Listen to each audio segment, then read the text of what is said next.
The smell of burnt candles and silence hit me at the same time. It was 8:12 a.m., my 21st birthday, and the house was too quiet for a celebration.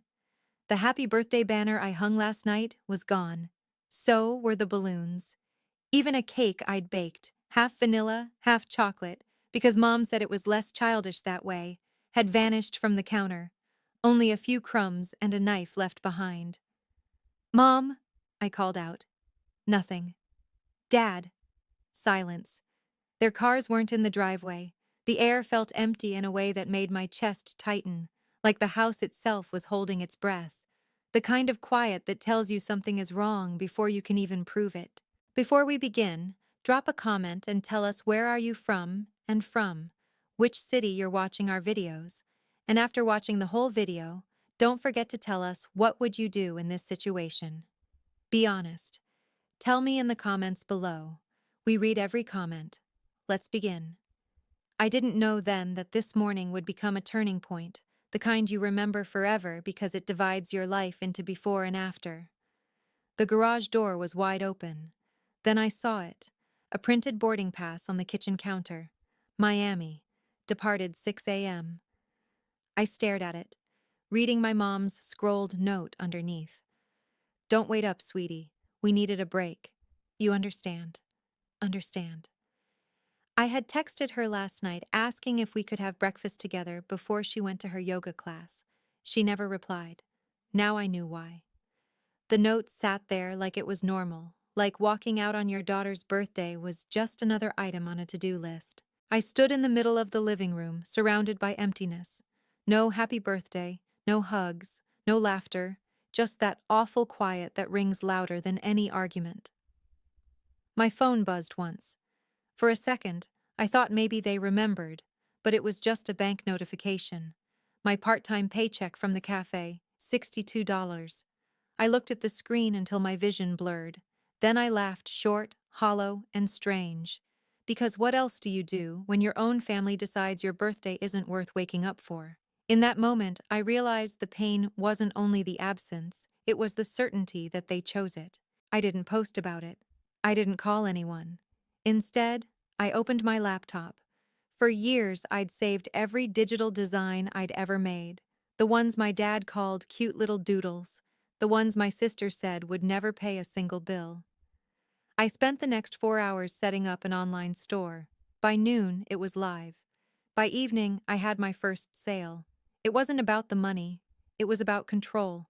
About not waiting for people who could fly to Miami while pretending I didn't exist. That night, I turned off my phone, stood by the window and whispered, 5 days. That's all you get. My reflection in the glass didn't look like a forgotten daughter anymore. It looked like someone planning something. Someone finally done being quiet. I didn't feel loud. I felt focused. The next morning, I woke up before sunrise. Not because I had to, but because I wanted to. Something in me had changed overnight.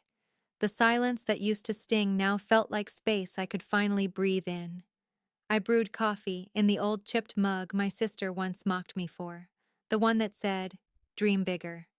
I smiled at it now. "Fine," I whispered. "Challenge accepted." The difference was simple but powerful. I was no longer waiting to be chosen. The first thing I did was grab a yellow notepad and write down everything my family had ever made me feel small for. My art, my independence, my silence. Then I flipped the page and started a new list. Action. At the top, I wrote in bold, "Don't get angry, get strategic." By 8 a.m., I was making calls. First, to the landlord, the same man my dad often boasted to about his family investments. "Hi, this is Leah Carter," I said calmly. "You might want to check the automatic payments on my parents' property. The account you've been charging is under my name, not theirs." There was a long pause, then a quiet, "Oh." That single word told me everything. It meant the truth landed and couldn't be smoothed over. Next, I called the credit company. "Hi, yes, I need to close a few authorized user accounts, my parents and my sister's. They've been using my credit line without consent." The woman on the other end asked if I was sure. I smiled. Very. For the first time, I didn't tremble while saying it. By noon, Their safety nets started unraveling quietly, neatly, without me ever raising my voice. It was clean, it was legal, it was final. Then came step two, building mine. I walked downtown that afternoon, wind in my hair, determination in every step. There was a co-working studio I'd seen online, bright glass windows, modern desks, people hustling with coffee cups and headphones. I walked in, rented a small corner space, and set up my laptop. My online store from last night already had 10 new orders, 10 from strangers who saw value in something my own family mocked. Each new sale notification that popped up on my screen felt like oxygen. It didn't just pay, it proved. It reminded me I wasn't imagining my worth. I designed through the day, posters, prints, typography art, all carrying messages I needed to hear. You're not invisible. Silence is power. Don't chase people. Build things. It was cathartic, like therapy with color and shape instead of words. By evening, I uploaded a short post to social media. Not about my family, not about revenge, but about art. Started something new today. It's small, but it's mine. I didn't tag anyone. I didn't name names, but somehow people noticed. Old classmates, co-workers, even my former art teacher left a comment. Proud of you, Laya. Always knew you had it in you. That single comment meant more than any happy birthday my family could have sent. Sometimes support from one sincere voice can replace years of silence. Day 2 turned into day 3, and momentum built faster than I expected. Orders doubled, then tripled. I was barely sleeping, barely eating, just designing, packing, printing. My little corner at the co-working space became my world. On the third evening, as I walked home, I passed a boutique window. Behind the glass, a local artist's prints were displayed. Bright, bold, emotional. My reflection in the glass stopped me. I wasn't the same quiet girl who baked her own cake and waited for attention that never came. I walked inside. The manager, a middle-aged woman with silver hair, looked up. "Can I help you?" "Maybe," I said with a nervous smile. "I'm an artist. I sell prints online. Would you ever consider showcasing new work?" She hesitated. "Do you have samples?" I showed her my tablet, a few of my most popular designs. She stared at them for a long moment, then looked at me. "These are good. Really good. You made these yourself?" "Yes." She smiled softly. "Bring me 10 framed copies tomorrow. Let's test them for a week." I nodded, trying not to cry. "Thank you." "Don't thank me," she said. "Thank yourself. You believed in you. That's rare." That sentence stuck to my ribs like a heartbeat. It was the kind of truth that changes posture, voice, and future. I walked home in the cool evening air, my heart pounding. That night, I checked my family's social media again. My mom had posted another picture, poolside, cocktail in hand. Caption: "Sun, peace, and freedom from stress." I stared at the photo for a long time, then whispered, "Enjoy it while it lasts." Because she didn't know that every credit card she used that week would soon stop working. Every payment she'd made through my accounts would bounce. They thought I'd sit home and cry. Instead, I was rebuilding my life piece by piece. And they'd feel the shift the moment they stepped back through that front door. For the first time in my life, I wasn't reacting. I was directing. I didn't need to shout. I didn't need to post. They'd see what silence can do, and I would stay calm while they did. By the end of that week, I stood on my new apartment balcony, just across the street from the house that once held every piece of my pain. From there, I could see the faint outline of my old bedroom window. I smiled. "You left me behind," I whispered. So, I built something ahead. 5 days. That's all I'd given them. And when they came back, they wouldn't just find a missing daughter. They'd find a storm in heels with paperwork, plans, and peace on her side. I wasn't their burden anymore. I was their reminder that the quiet ones remember everything. I had learned that you can be soft-spoken and still be unstoppable. The sound of tires crunching over the gravel hit my ears before I even looked up. 5 days, right on schedule. I stood by the tall window of my new apartment across the street, coffee in hand, watching their shiny black SUV pull into the driveway. The same one Dad had bragged about leasing because image matters.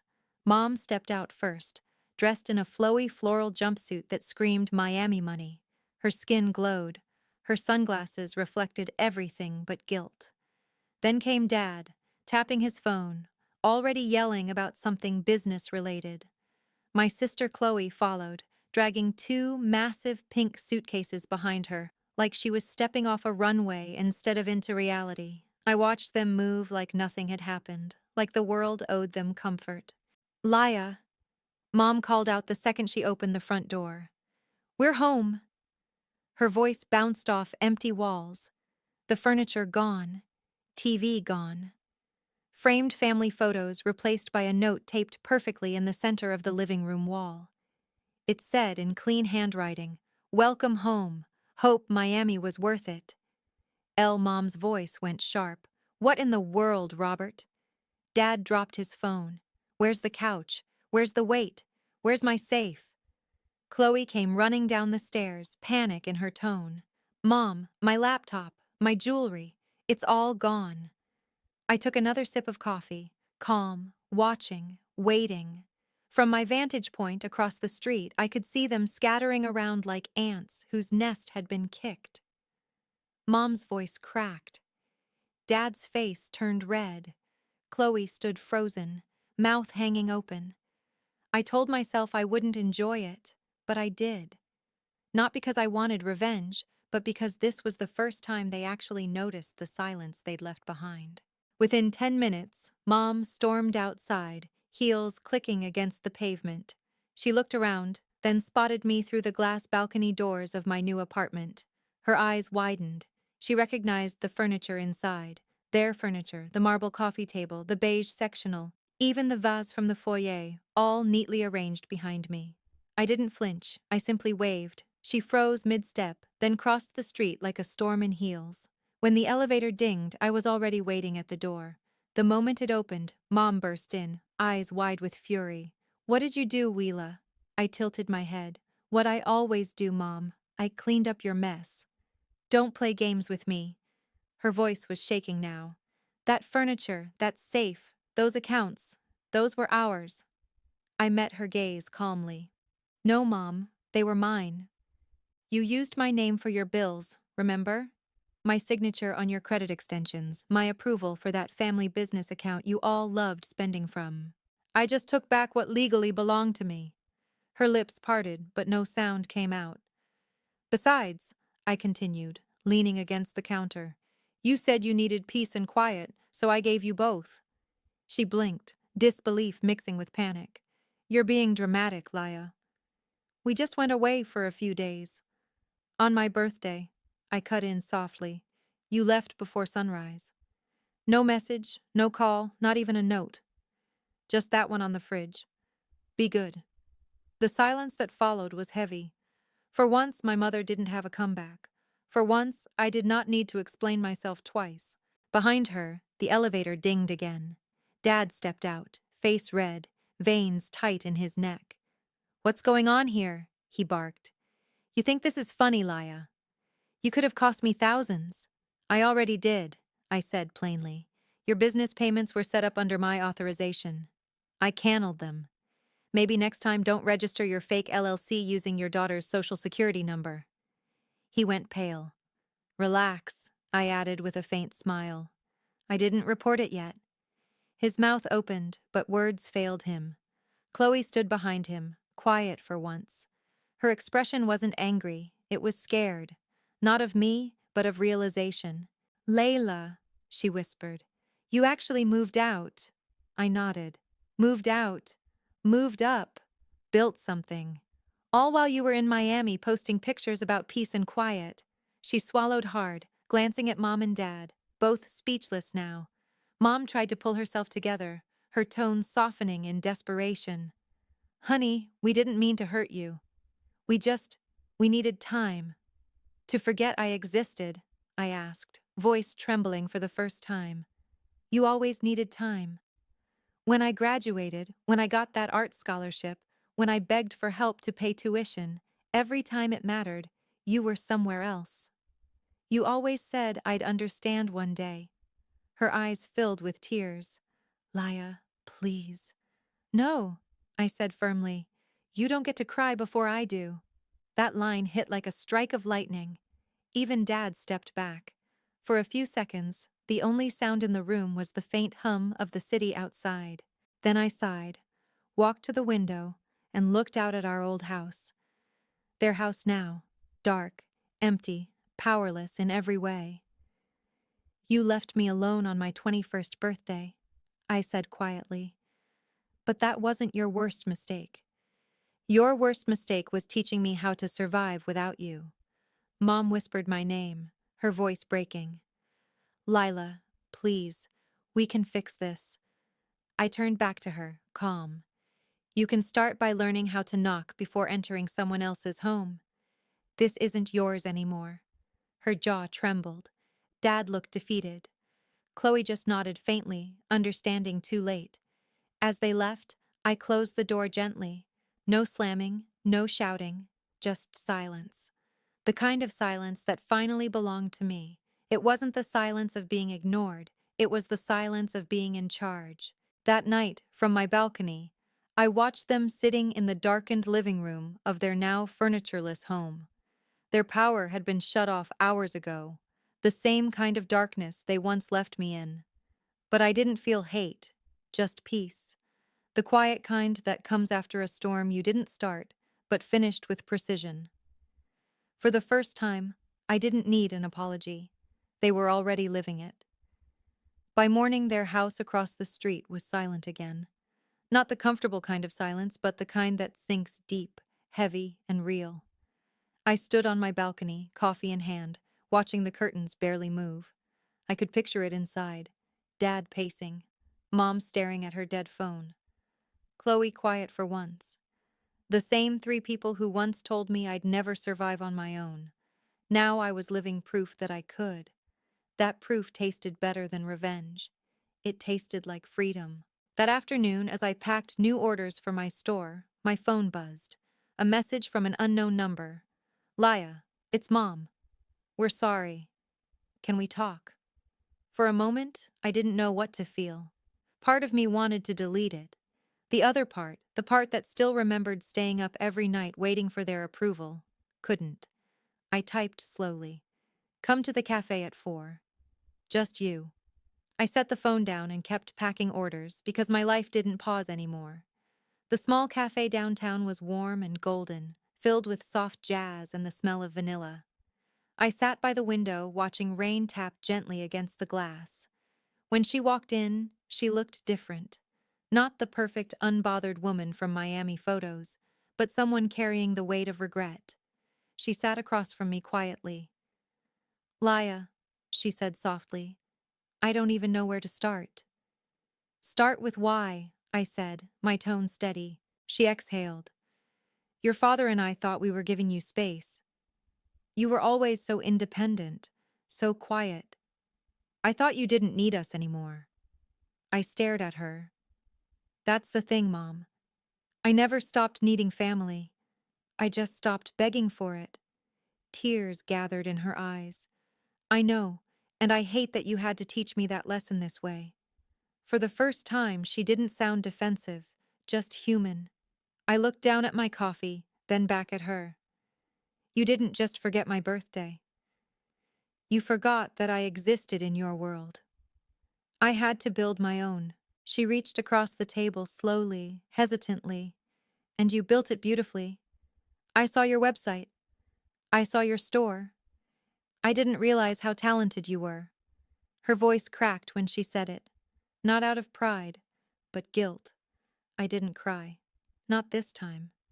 I just said, I didn't do it to prove you wrong. I did it because I finally stopped waiting for someone to prove me right. She nodded, wiping her eyes. I want to make things right. Please come home. I smiled faintly. Home.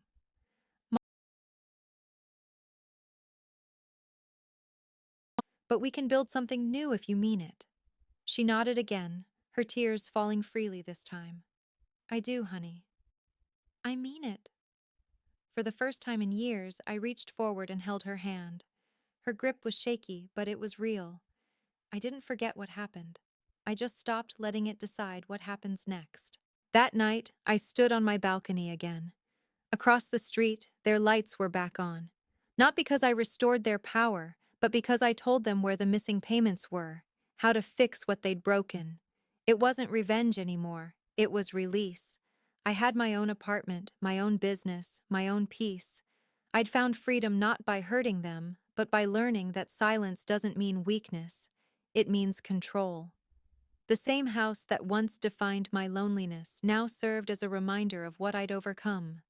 I whispered into the night, I'm not the forgotten one anymore.